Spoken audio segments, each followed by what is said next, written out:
Ungläubige, Schweinefresser, faul, geizig, und das ist genau das Gegenbild. Ich meine, so habe ich keinen Deutschen erlebt.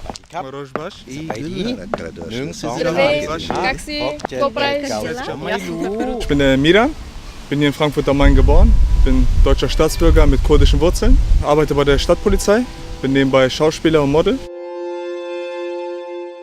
Mein Vater kam als politischer Flüchtling, er hat den Militär verweigert und musste dadurch flüchten. Was mich als Kind geprägt hat, war, dass ich mit meinem Vater im Konsulat war, im türkischen Konsulat, hier in Frankfurt am Main.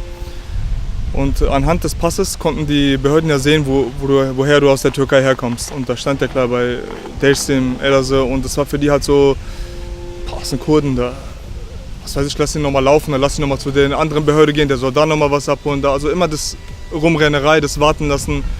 Und klar, da hat sich mein Vater halt aufgeregt und da gab es Rangeleien und die Sicherheitskräfte mussten uns da rausholen. Und das hat mir schon sehr wehgetan als Kind, obwohl mein Vater da nichts getan hat, außer nur zu fragen, hier, was müssen wir machen, dass wir unser Aufenthalt mal ein bisschen verlängern.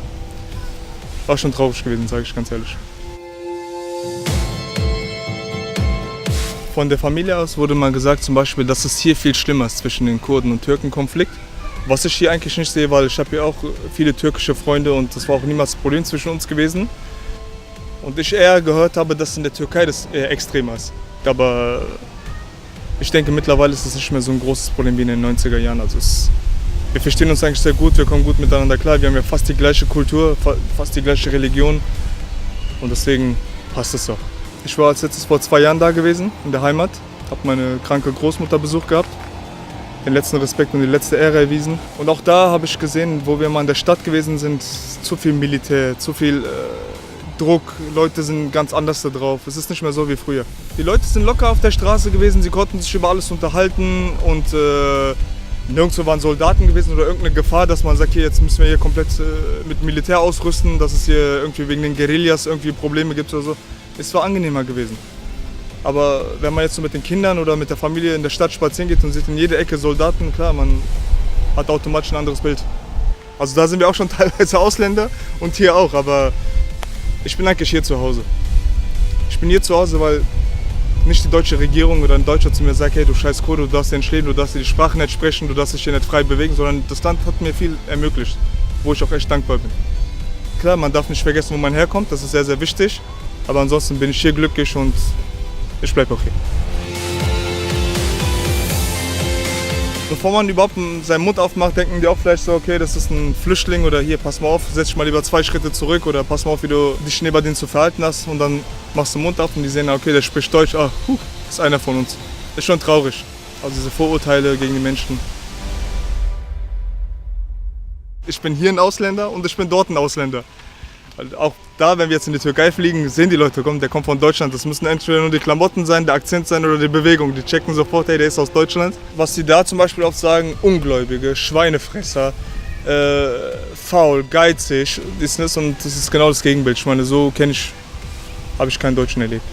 Die Deutschen sind nett zu mir, die sind diszipliniert, sie machen ihren Job. Ich krieg mein Brot hier und ich bin dafür nicht undankbar und man schneidet keine Hand ab, die einen nach Hilfe reicht. Nur was halt der Unterschied ist, dass mir diese Wärme fehlt. Wenn man in die Heimat geht, da ist eine ganz, ganz andere Wärme, Atmosphäre. Und hier ist es halt so, die Leute funktionieren hier wie Maschinen. Das heißt, der Wecker klingelt und bam, bam, bam, rennen. Wenn man sich auf der Straße trifft, mal kurz einen Handshake an, wie geht's dir, alles klar und weg. Aber in der Heimat ist es halt so, man sieht sich nach langer Zeit, komm, 5 Minuten habe ich oder 10 Minuten habe ich, wir setzen uns kurz mal ins Café, trinken einen Chai zusammen und dann ist auch alles okay. Es gab ja auch mal diese Zeiten, wo er gesagt hat, wo die Leute immer gedacht haben, ja, der muss ja bestimmt eine Türkin heiraten oder die gleiche heiraten, aber mein Vater hat gesagt, Charakter ist das A und O. Hauptsache der Charakter stimmt und dann ist auch egal, welche Herkunft. Und so bin ich auch aufgewachsen gewesen, genau wie auch mit, seid zu Polizisten respektvoll, seid zu deinen älteren Leuten respektvoll, zu behinderten Menschen respektvoll.